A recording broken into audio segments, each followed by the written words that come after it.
Halo Sumatera Utara. Selamat sore pemirsa, untuk memperbaharui informasi Anda seputar Sumatera Utara. Sumatera Utara hari ini hadir kembali menjumpai Anda edisi Kamis 5 Mei 2022. Kali ini bersama saya Keriawan Sebiring. Dan saya Ayu Alvinia Kori. Pemirsa, seperti biasa tim redaksi kami telah menyiapkan sejumlah informasi menarik seputar Sumatera Utara untuk Anda. Dan inilah Sumatera Utara hari ini selengkapnya.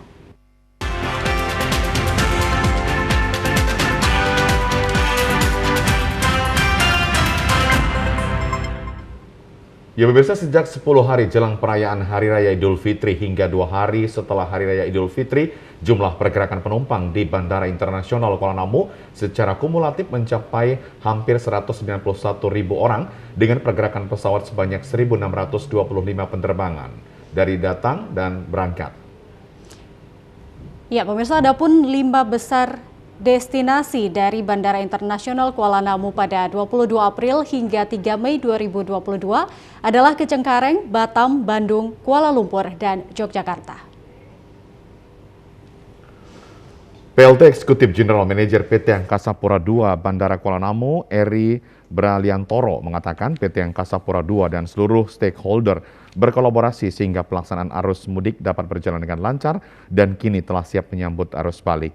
Realisasi dari kolaborasi di antara stakeholder Bandara Kuala Namu adalah penyesuaian pola operasional bandara dan maskapai, pengaturan slot time penerbangan, optimalisasi pergerakan pesawat di sisi udara bandara, kecepatan dan ketepatan penanganan penumpang di terminal, serta optimalisasi ground handling.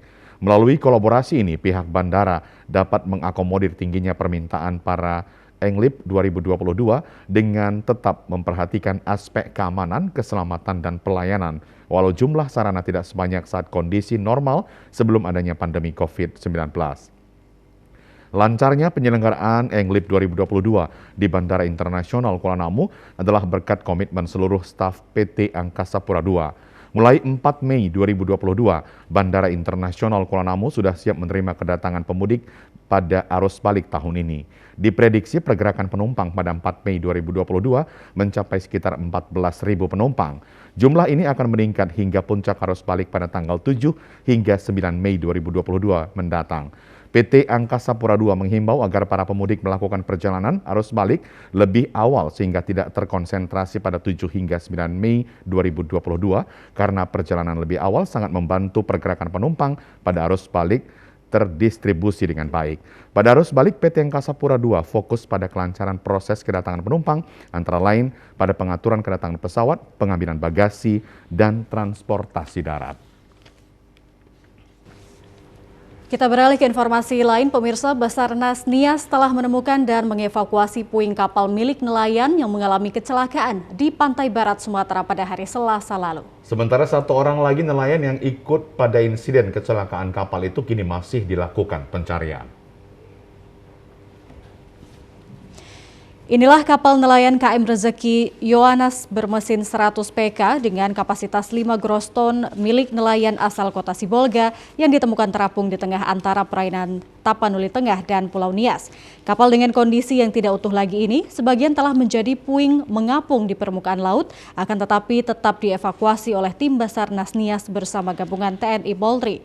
Sementara 1 orang lagi nelayan pria dewasa asal kota Sibolga atas nama Rasman Sitanggang kini kian diintensifkan pencariannya oleh petugas Basarnas gabungan. Pada operasi SAR hari ketiga ini, pencarian ke arah selatan perairan barat Sumatera telah ditempuh dengan menggunakan perahu LCR dan kapal milik Basarnas KM Nakula. Pemantauan di kawasan titik terbaliknya korban saat berlabuh jangkar di Pulau Silabu-Labu, Kecamatan Tapian Tapanuli Tengah juga masih dilakukan, bahwa diperluas hingga 18 nautical mil laut ke tengah arah kawasan perairan laut antara Pulau Nias dan kota Sibolga. Hingga siang tadi belum ada tanda-tanda keberadaan korban, namun tim gabungan masih terus mencari nelayan ini hingga waktu operasi SAR sebagaimana yang telah ditentukan. Sementara itu sebelumnya 4 nelayan dalam kecelakaan kapal ini telah ditemukan selamat dan dievakuasi kemarin dan saat ini sedang menjalani rehabilitasi ringan terkait traumatik yang mereka alami akibat bertaruh nyawa di tengah badai berjam-jam untuk menyelamatkan diri. Dari situs resmi Badan Meteorologi, Klimatologi, dan Geofisika, diketahui gelombang tinggi hingga 3 meter lebih berpotensi melanda perairan barat Sumatera, mulai dari Aceh, Kepulauan Nias, hingga Sumatera Barat, sehingga nelayan diharapkan meningkatkan kewaspadaan. Pemirsa, berhentinya aktivitas penambangan emas tanpa izin di hulu dan di sepanjang aliran Sungai Batang Natal selama Lebaran Idul Fitri membuat sungai ini lebih jernih. Aliran Sungai Batang Natal terlihat jernih dan sudah dimanfaatkan warga untuk mandi dan berwudu. Saat ini warga masyarakat sudah mandi di Sungai Batang Natal karena telah jernih. Di Kelurahan Simpang Gambir, Kecamatan Linggabayu, Kabupaten Mandailing, Natal, situasi ini sudah lama tidak tampak bagi warga yang berada di hilir Sungai Batang Natal karena selama ini sungai mereka keruh akibat adanya aktivitas penambangan emas tanpa izin di hulu sungai dan di sepanjang bantaran Sungai Batang Natal. Kejernihan sungai ini dinikmati masyarakat yang berada di hilir Sungai Batang Natal sejak 1 hari setelah Hari Raya Idul Fitri hingga saat ini. Sungai yang jernih ini juga sudah mulai dimanfaatkan warga untuk berwuduk, bahkan keperluan untuk memasak. Warga berharap agar kejernihan sungai ini bisa dipertahankan dan aparat penegak hukum harus berkomitmen untuk menindak pelaku penambang emas secara ilegal di hulu Sungai Batang Natal, sehingga kelestarian Sungai Batang Natal tetap terjaga dan jernih seperti sedia kala. Ya, kalau tanggapannya ya syukur alhamdulillah ya, karena Sungai Batang Natal ini sudah terlihat bersih dan bisa dipergunakan masyarakat khususnya di Kelurahan Simpang Gambir ini, Kecamatan Linggabayu. Ya, kalau sebelumnya kondisi Batang Natal ini ya sama-sama kita ketahui karena mungkin ada aktivitas di hulu sana, jadi membuat Sungai Batang Natal ini keruh dia, jadi tidak bisa dipergunakan seperti itu, Bang. Kalau harapan kami ya, saya khususnya berharap semoga Sungai Batang Natal ini tetap seperti ini, Bang, seperti dulu-dulu kala dan bisa dipergunakan. Karena kita takutnya nanti kalau dibiarkan akan terus mengecil airnya dan tidak bisa dipergunakan, Bang. Pemirsa, pemerintah telah memberikan kelonggaran terhadap aktivitas masyarakat menyusul pembatasan masih diterapkan selama pandemi COVID-19. Maka saat ini himbauan terus disampaikan agar tetap menerapkan protokol kesehatan. Pada masa Hari Raya Idul Fitri 1443 Hijriah, beberapa objek wisata di Kabupaten Toba dan sekitarnya menjadi pilihan bagi wisatawan berkunjung, baik wisatawan mancanegara maupun domestik. Jumlah kunjungan wisatawan pada objek wisata ini meningkat signifikan sejak Hari Raya Idul Fitri, diantaranya di objek wisata Pantai Indah Lumban Bulbul Balige. Jumlah pengunjung pada libur Lebaran kali ini mencapai hingga ribuan orang. Jumlah ini terjadi peningkatan yang sangat signifikan. Guna mengantisipasi timbulnya klaster baru penyebaran COVID-19 sekaligus memberikan rasa aman terhadap para wisatawan yang sedang berkunjung, maka aparat Polsek Balige melakukan pengamanan dan monitoring. Aparat Polsek Balige selalu mengingatkan para pengelola dan para wisatawan yang datang agar selalu memperhatikan keselamatan pada objek wisata Pantai Indah Lumban Bulbul Balige dan selalu menerapkan protokol kesehatan. Kanit Reskrim Polsek Balige, Ibda Jeffriyadi Silaban mengatakan, aparat Polsek Balige memastikan kegiatan di tempat-tempat wisata dalam keadaan aman dan tertib. Aparat Polsek Balige melaksanakan pengamanan pada lokasi objek wisata Pantai Indah Lumban Bulbul Balige, Kabupaten Toba. Selain memastikan masyarakat mematuhi protokol kesehatan, juga melakukan himbauan kepada para pengunjung untuk menaati protokol kesehatan secara ketat dengan tetap menjaga jarak dan selalu memakai masker menyusul masih dalam masa pandemi COVID-19. Dikatakan masyarakat sudah sadar untuk menerapkan prokes, bahkan setiap warga yang berkunjung diperiksa data kelengkapan vaksinnya dengan surat ataupun aplikasi Peduli Lindungi. Saat ini kita dari Pospam Balige ditempatkan sebanyak 7 orang. Namun demikian, beberapa dari Polres Toba, khususnya dari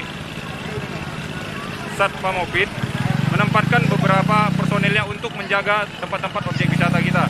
Dan itu tersebar di seluruh objek wisata yang ada di Kecamatan Balige dan Kabupaten Toba secara keseluruhannya.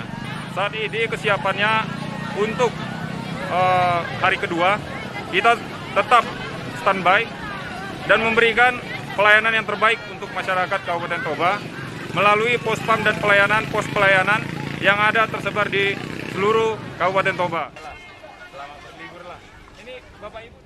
Pemirsa, informasi aktual lainnya akan kami hadirkan sesaat lagi. Tetaplah bersama kami di Sumatera Utara hari ini.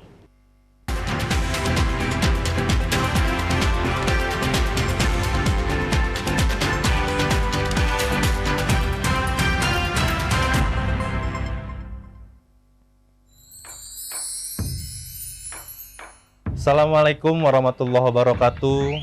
Allahu Akbar, Allahu Akbar, Allahu Akbar, walillahilham. Seiring kumandang takbir, bertanda datangnya hari kemenangan. Hari ini seluruh umat muslim berharap kembali fitri. Saya Muhammad Bobi Afif Nasution atas nama pemerintah Kota Medan dan seluruh jajaran yang bertugas mengucapkan selamat Hari Raya Idul Fitri 1443 Hijriah. Semoga momentum Idul Fitri ini dapat menjadikan renungan untuk kita bersama untuk saling introspeksi dan memperketat tali silaturahmi. Taqabbalallahu minna wa minkum, taqabbal ya karim. Wassalamualaikum warahmatullahi wabarakatuh. Assalamualaikum warahmatullahi wabarakatuh. Saya Haji Aulia Rahman, Wakil Wali Kota Medan, mengucapkan selamat Hari Raya Idul Fitri. Mohon maaf lahir dan batin.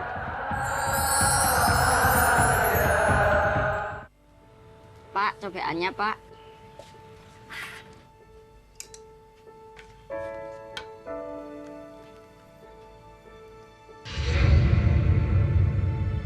Dek, sini.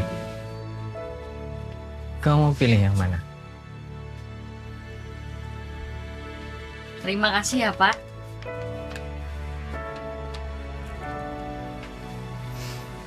Silakan Pak. Selamat siang Pak. Selamat siang, ini saya tabung ya Mas? Baik Pak.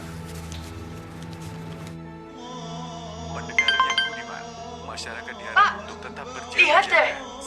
Ada dibeliin baju baru. Bagus banget. Bagus banget itu, Dit. Sayang Bapak nggak bisa lihat langsung ya. Memahami kebaikan setiap momen, membuat mengerti arti kebahagiaan sesungguhnya, seperti arti rupiah yang sesungguhnya saat dipahami fungsinya dalam bertransaksi, berbelanja, dan berhemat. Selamat Hari Raya Idul Fitri 1443 Hijriah, mohon maaf lahir dan batin.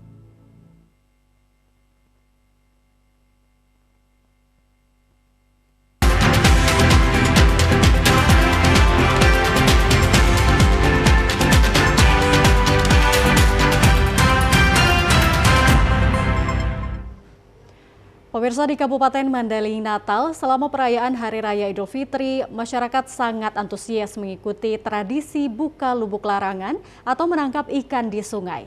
Masyarakat yang menangkap ikan di lubuk larangan atau menangkap ikan di sungai ini dikenakan biaya senilai Rp50.000 setiap orang. Ratusan masyarakat mengikuti pembukaan lubuk larangan atau menangkap ikan di Sungai Aek Pohon di Desa Pidolidolok, Kecamatan Panyabungan, Kabupaten Mandailing Natal.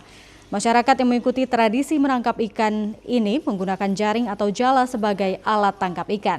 Sebelumnya, Lembaga Adat dan Persatuan Naposo Nauli Bulung Desa Pidolidolok melarang warga menangkap ikan pada sekitar lokasi lubuk larang ini. Tradisi tahunan yang selalu dilaksanakan setiap Hari Raya Idul Fitri ini, pembukaannya dilakukan Bupati Mandailing Natal Muhammad Jafar Sohairi Nasution setelah menyalakan petasan. Bupati Mandailing Natal Muhammad Jafar Sohairi Nasution mengapresiasi Persatuan Naposo Nauli Bulung Desa Pidolidolok atas partisipasinya memelihara kelestarian sungai dengan cara membuat lubuk larangan.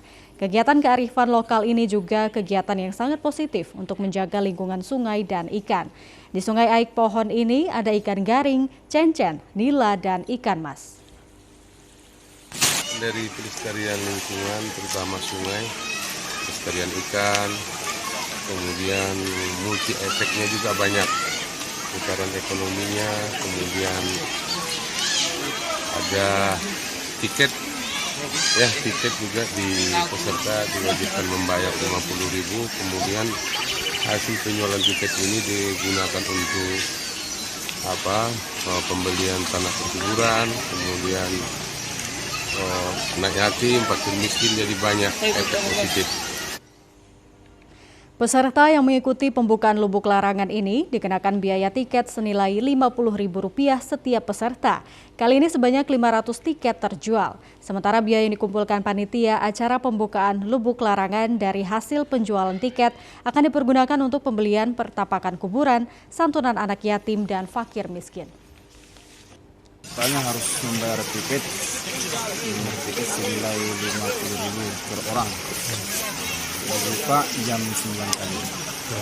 Yang disediakan tadi hampir 1.000 dan yang sudah terjual sudah lebih dari 500 tiket.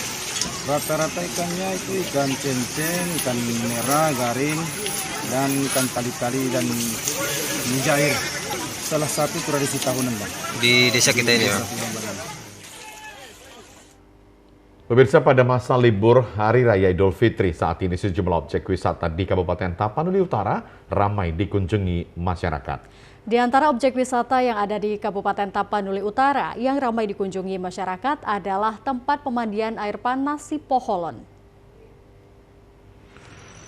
Tempat wisata sekaligus pemandian air panas Sipoholon di Kabupaten Tapanuli Utara, selain aksesnya mudah dijangkau dan keindahan panorama alamnya yang sangat indah, sehingga membuat tempat ini selalu menjadi pilihan bagi warga, termasuk para pemudik untuk sejenak menikmati masa liburan.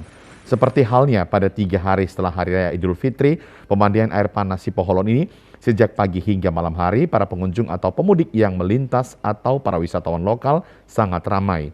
Bahkan silih berganti datang untuk mandi air panas di kolam yang disediakan pihak pemilik air panas di lokasi ini. Selain itu juga menjadi tempat untuk bersuah foto saat berkunjung dengan latar belakang keindahan alam air panas Sipoholon.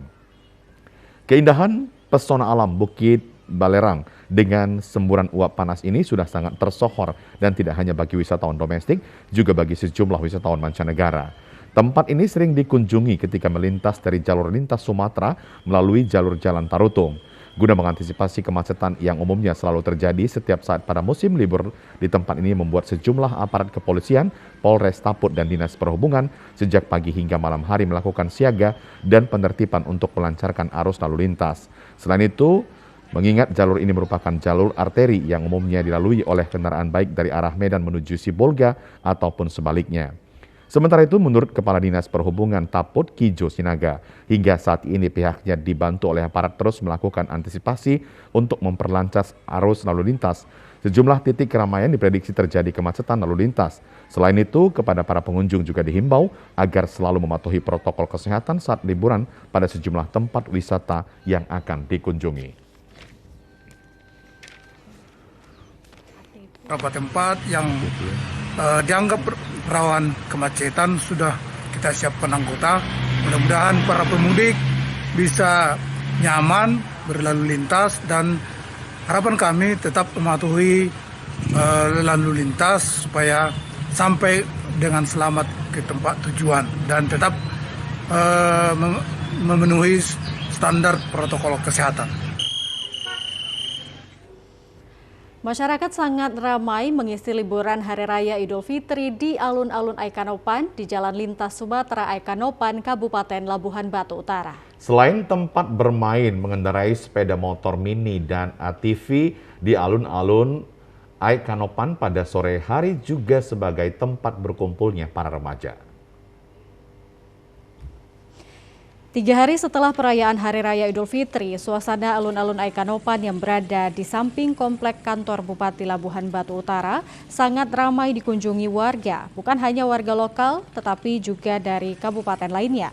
Bersama keluarga, warga sangat ramai mendatangi alun-alun Aikanopan hanya sekedar ingin mengendarai sepeda motor mini dan ATV di seputaran alun-alun. Sepeda motor ini dapat dirental dengan harga Rp20.000 setiap 10 menit. Dengan ramainya pengunjung ini membuat penghasilan pemilik rental mengalami kenaikan hingga 400% dari hari biasa. Selain itu, alun-alun Aikanopan juga ramai dikunjungi para remaja untuk sekedar menikmati keramaian dan suasana sore hingga malam hari sambil menikmati jajanan yang dijual para pedagang. Salah seorang pengunjung Ana mengatakan kedatangan mereka ke alun-alun Aikanopan hanya sekedar ingin mengendarai ATV bersama keluarga. Ia berharap agar pemerintah setempat segera menata lokasi alun-alun sehingga lebih nyaman dan teduh. Jalan-jalan ingin ngerasain naik mobilan ini. Aman. Lagian luas tempatnya, ya kan. Dari rekreasi yang baru dari sana lah. Kemarin ini baru pertama kali gimana? Iya, pertama kali. Asal penasaran kami. Iya. Asal dari mana? Dari Lama. Banget ya. Harapan kakak sendiri lah dengan adanya fasilitas segini biar ini lebih nyaman lagi, bisa jelaskan? Harapannya banyak permainannya aja lah anak-anak. Iya. Lebih diperluas lagi, lebih kenyamanannya lebih apa? Perindah lagi ya.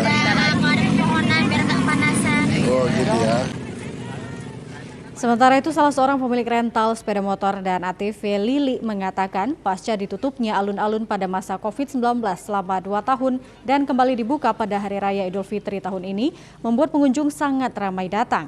Pada hari Lebaran ini, ia mulai buka pukul 10 hingga pukul 22 waktu Indonesia Barat. Akan tetapi pada hari biasa, mulai pukul 16 hingga 22 waktu Indonesia Barat. Karena ini suasana Lebaran ya agak lumayan gitu. Cuman ya nantinya kalau habis Lebaran pun kami pun nggak tahu ya kan. Nah, kalau masih gini ya alhamdulillah lah lumayan tambahan kan gitu. Yang awal-awal itu agak lumayan karena orang belum pernah ibaratnya belum mengalami naik ini kan. Jadi agak enak gitu. Mungkin rame juga. Habis itu kan tutup. Ya udahlah, itulah nggak ada lagi. Itu tutupnya dulu kemarin kenapa? Karena ya itulah ada kopi-kopi gitu. Harapan abang ke depannya gimana? Ya kalau bisa ya begini teruslah supaya rame alun-alun ini gitu. Informasi lainnya, pemirsa, Pulau Samosir yang terletak di tengah Danau Toba memiliki 4 akses pintu masuk. 3 akses dapat dilalui dengan menggunakan kapal feri melintasi Danau Toba, yaitu melalui Ajibata, Tomok, Simanindo, Tigaras, dan Nainggolan Muara. Ajibata Tomok merupakan akses pertama kali dilewati dengan menggunakan kapal feri. Pelabuhan Ajibata berada di Kabupaten Parapat yang merupakan destinasi wisata yang cukup diminati sejak zaman Belanda. Karena banyak wisata yang menarik termasuk jika melalui jalur darat. Jika dilihat dari peta, Pulau Samosir ternyata tidak semua terpisah dari daratan Sumatera Utara. Ada satu jembatan yang dibuat pada masa pemerintahan Hindia Belanda yang menghubungkan Pulau Samosir dengan Pulau Sumatera. Akses jalur darat ini melalui jalan yang disebut dengan Jalan Tele. Perjalanan melalui Jalan Tele menjadi pilihan terakhir bagi wisatawan yang hendak datang maupun keluar dari Pulau Samosir. Jalan yang ditempuh berkelok-kelok dan menanjak. Luas jalan hanya sekitar 3 meter dan curam. Pada zaman dahulu, Jalan Tele masih cukup bagus untuk dilalui. Namun jika musim hujan rawan longsor. Saat ini Jalan Tele yang menghubungkan Samosir dengan Kabupaten Humbang Hasundutan tersebut ternyata tidak seseram yang ditakutkan orang. Panorama sepanjang perjalanan sangat indah dengan bukit hijau dan kesejukan udara yang menyegarkan. Beberapa pohon pinus muncul di tengah rumput bukit seperti berada di perbukitan Swiss atau Australia. Dari kejauhan tampak Danau Toba yang biru, Gunung Pusuk Buhit yang legendaris semakin terlihat. Pemandangan di Jalan Tele begitu indah. Di sisi kiri jalan terlihat satu menara menjulang di tepi bukit. Menara Pandang Tele menjadi tempat yang wajib dikunjungi saat melewati Jalan Tele. Menara 3 lantai menjulang tinggi begitu mencolok karena tidak ada bangunan lain di sekitarnya. Keindahan panorama di bukit sisi kanan menara lebih menarik dengan keberadaan air terjun di kawasan tersebut. Dari kejauhan tampak Pulau Samosir, Gunung Pusuk Buhit yang dipercaya sebagai asal-usul orang Batak tampak di sisi sebelah kiri dari menara. Pulau Samosir lokasinya sekitar 12 km dari Pangururan, ibu kota Kabupaten Samosir. Perjalanan dari Pangururan ke Menara Pandang Tele sekitar 1 jam perjalanan darat. Bagi wisatawan yang berkunjung dapat menginap di hotel yang berada di Pangururan. Di kota ini terdapat hotel maupun resort di tepi Danau Toba, jaraknya sangat dekat dengan Pelabuhan Tomok. Pemirsa, informasi lainnya dapat Anda ikuti setelah yang berikut ini. Tetaplah bersama kami di Sumatera Utara hari ini.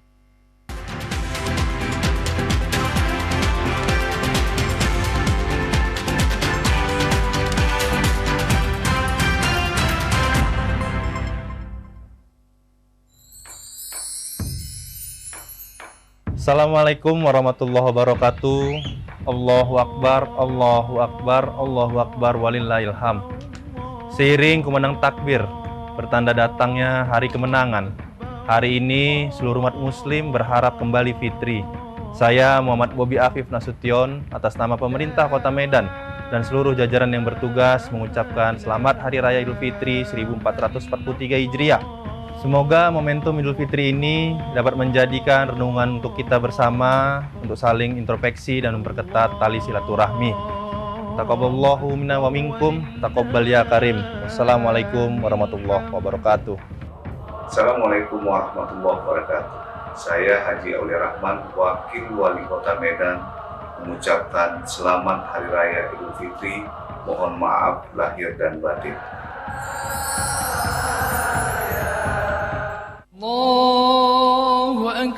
Assalamualaikum warahmatullahi wabarakatuh.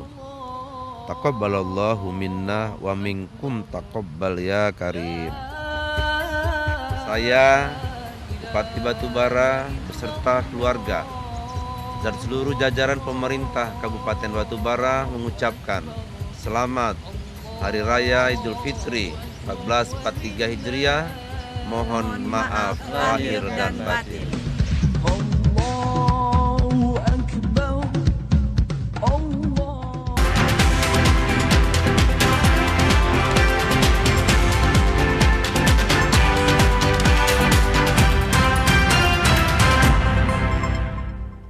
Pemirsa, penetapan Simangkuk menjadi salah satu objek wisata yang terletak persis di jalur lintas Sumatera Utara di Desa Sosor Ladang, Kecamatan Parmaksian, Kabupaten Toba atau Jalan Pintas menuju Kabupaten Asahan.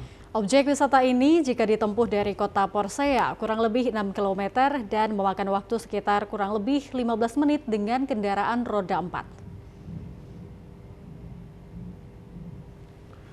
Pemandangan alam yang indah serta udara yang sejuk dapat dirasakan ketika melintas atau sengaja berkunjung di sepanjang jalan objek wisata Penetapan Simangkuk. Salah seorang pengunjung dari Batam, Chandra Simangunsong, mengatakan sangat merekomendasikan indahnya pemandangan alam Penetapan Simangkuk ini untuk wisatawan-wisatawan lokal maupun dari luar negeri.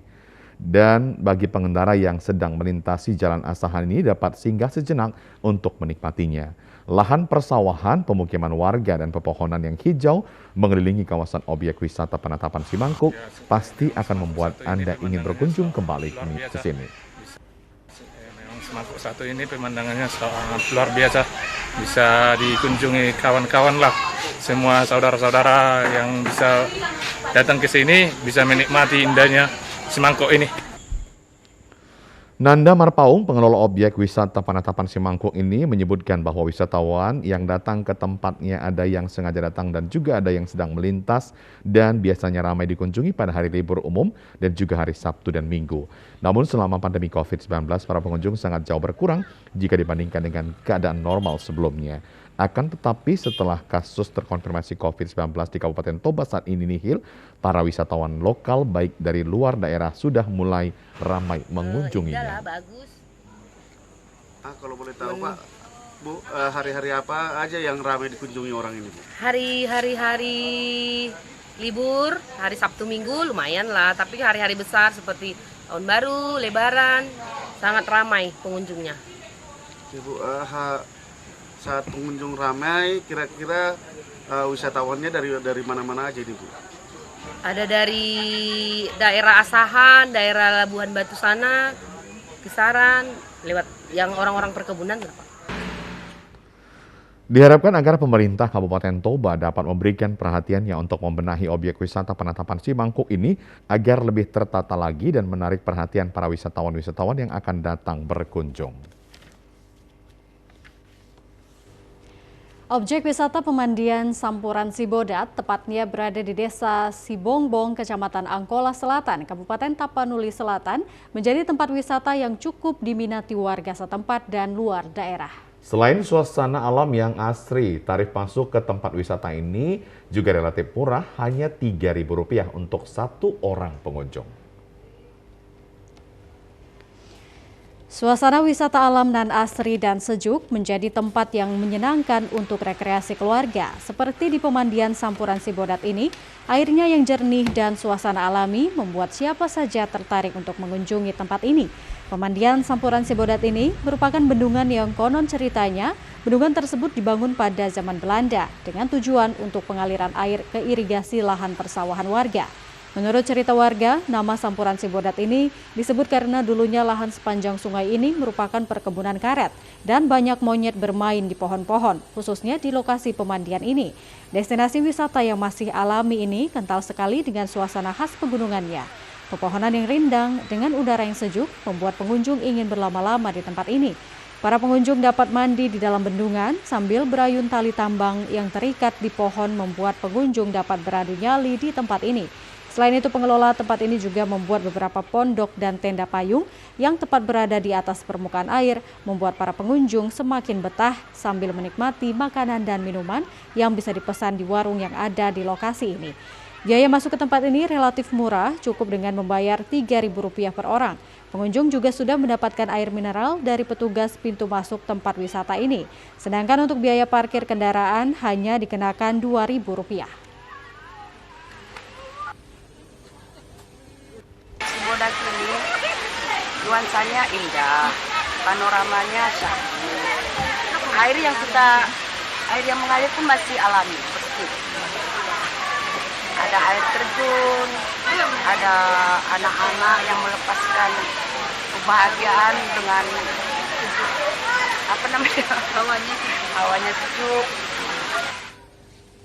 Pengelola Sampuran Sibodat Holis Susanti mengatakan lokasi pemandian Sampuran Sibodat ini berada di Desa Sibongbong, Kecamatan Angkola Selatan, Kabupaten Tapanuli Selatan. Dari pusat kota Padang Sidimpuan menuju ke lokasi menempuh perjalanan sekitar 20 menit.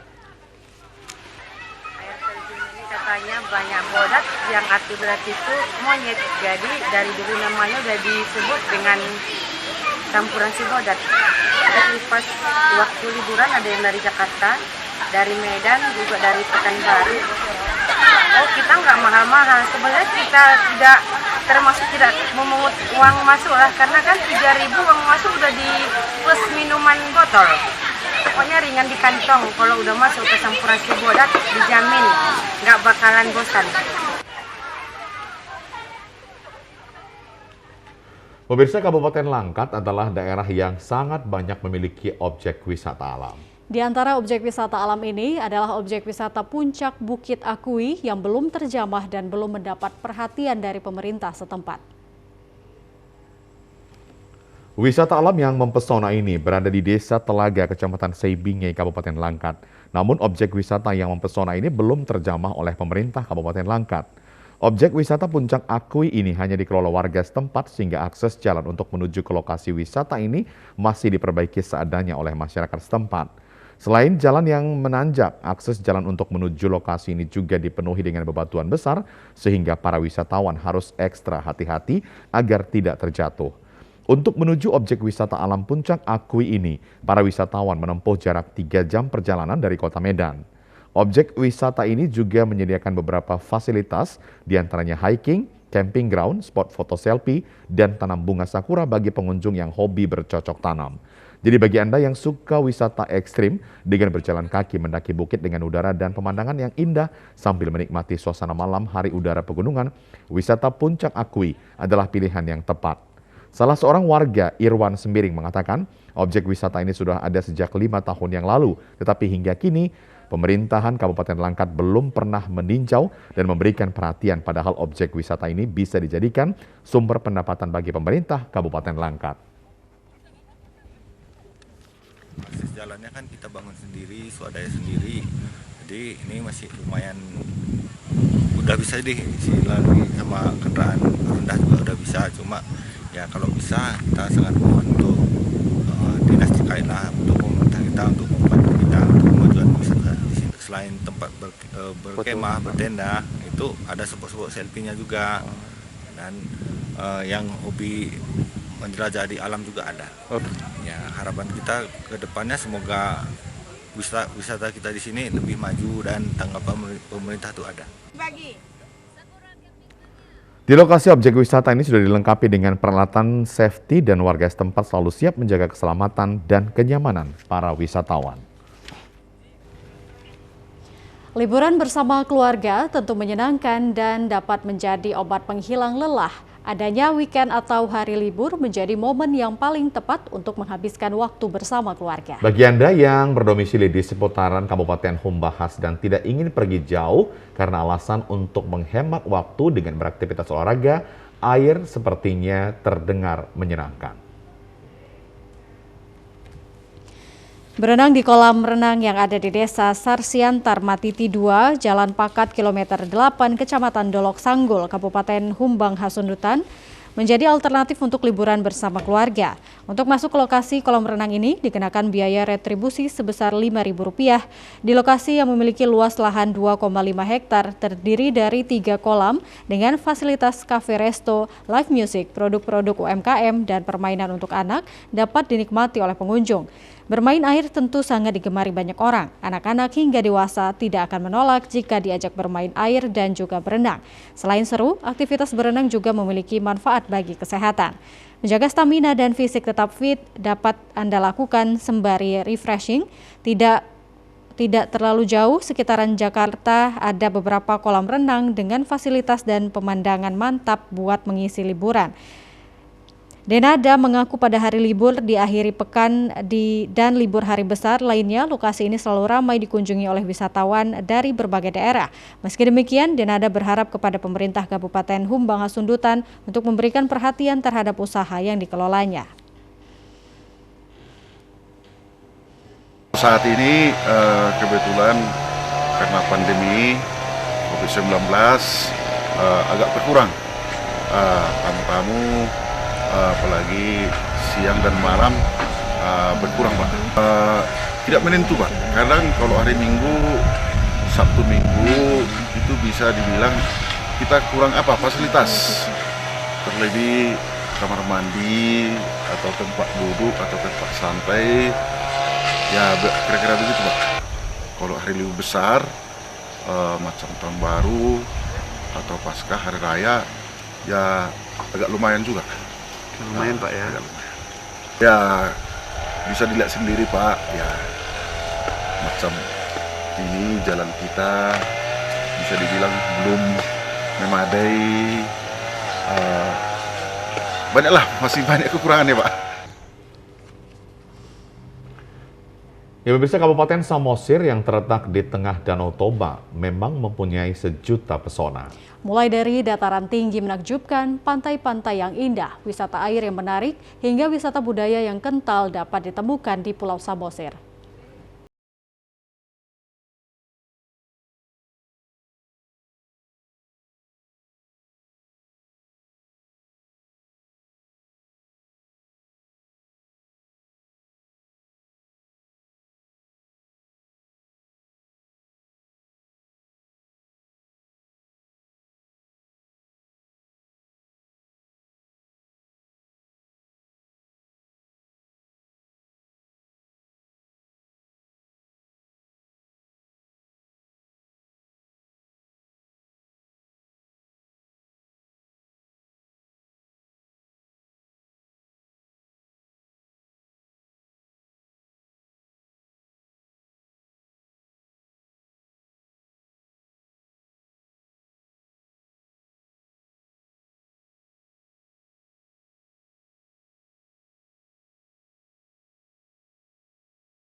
Bu Hester, sepinya pembeli sudah dirasakan sejak awal pandemi COVID-19. Sekarang semasa kopi sekarang kami sepi, nggak ada laku jualan. Pengunjung kurang di Samosir. Nggak ada dapat bantuan, susah cari bantuan kami. Harapannya kami semua jualan di Pelabuhan Peri Tomok. Kalau bisa turunkanlah bantuan yang kayak mana lah bisa untuk kami jualan di sini, cukupnya modal kami. Itu aja permintaan kami dari semua kami jualan. Salah satu sentra UMKM yang juga cukup populer di Tomok adalah produksi kacang rondam Samosir. Kacang rondam Samosir cukup diminati oleh para wisatawan yang berkunjung ke Pulau Samosir. Salah seorang pelaku UMKM yang produksi kacang rondam Samosir, Hotman Gultom, setiap harinya memproduksi sebanyak 50 kg kacang tanah. Namun pada hari besar permintaan produksi bisa mencapai hingga 150 kg. Hotman Gultom berharap adanya bantuan dari pemerintah agar produksi kacang rondam Samosir miliknya bisa berkembang lebih besar lagi. Setiap harinya kita produksi 50 kilo, kurang lebih 50 kilo. Hari rame kita memproduksi kacang ini lebih dari 100 kilo. Dan setelah itu kita pernah ada mau datang bantuan dari LIPI, sampai sekarang belum ada terrealisasi bantuan itu. Itulah harapan saya kepada pemerintah supaya lebih meningkat lagi usaha saya ini. Disebar ini ke Labuan Kapal Ikan Batak dan juga di KMP Peri Tomok dan juga ke Tanjung Balai, ada juga ke Medan. Itulah untuk yang berkhasiat untuk kesehatan dan menambah imun tubuh menjadi peluang besar di tengah lesunya ekonomi akibat pandemi COVID-19. Petani memanfaatkan kebun karet berbudidaya madu lebah Trigona Aitama yang meraup untung jutaan rupiah setiap bulannya. Sebanyak 130 topping sarang lebah yang dibuat di bawah pohon karet seluas 1 hektar dapat menghasilkan ratusan botol madu lebah Trigona Aitama di tempat budidaya madu lebah milik Ahmad Sarwedi, warga Desa Gunung Tua Julu, Kecamatan Panyabungan, Kabupaten Mandeling Natal, Sumatera Utara. Sebanyak 12 jenis lebah yang memproduksi madu berkhasiat untuk kesehatan dan menambah imun tubuh. Untuk melakukan panen madu harus dilakukan persiapan seperti memakai pelindung kepala atau rambut karena lebah ini sering menyerang kepala jika merasa terganggu. Saat membuka topping atau rumah lebah harus perlahan-lahan dan sabar menunggu sampai kondisi stabil. Setelah itu dilakukan penyedotan madu dari sarangnya, namun harus serba hati-hati agar sarang madu tidak rusak dan masih dapat dimanfaatkan kembali. Madu Trigona Aitama ini dapat dipanen 3 kali dalam 1 bulan, sedangkan harga madu per botolnya dibanderol dengan harga Rp100.000. Bisnis menjanjikan ini sudah dilakoni Ahmad Sarwedi sejak adanya pandemi COVID-19. Ahmad Sarwedi, peternak madu lebah ini mengatakan hasil produksi madu Trigona Aitama miliknya telah dijual keluar kota seperti Kota Medan, Banda Aceh, bahkan ke Pulau Jawa. Kali panen itu kalau 1 topping itu bisa 150 ml dalam 1 topping. Tapi dilihat apanya Bang? Dilihat musim bunga. Nah, kalau bagus musim bunga bisa lebih dari 150 ml. Nah, tergantung vegetasi Bang sebenarnya. Penjualan madu Trigona ini biasanya ke Medan, ke Langkat, Binjai, Aceh. Ya, pemirsa, informasi tadi mengakhiri Sumatera Utara hari ini. Mewakili seluruh kerabat kerja yang bertugas, saya Karyawan Sebiring. Dan saya Ayu Alvini Okori. Pemirsa, jaga kesehatan Anda dengan selalu menerapkan protokol kesehatan. Terima kasih, selamat sore dan sampai jumpa.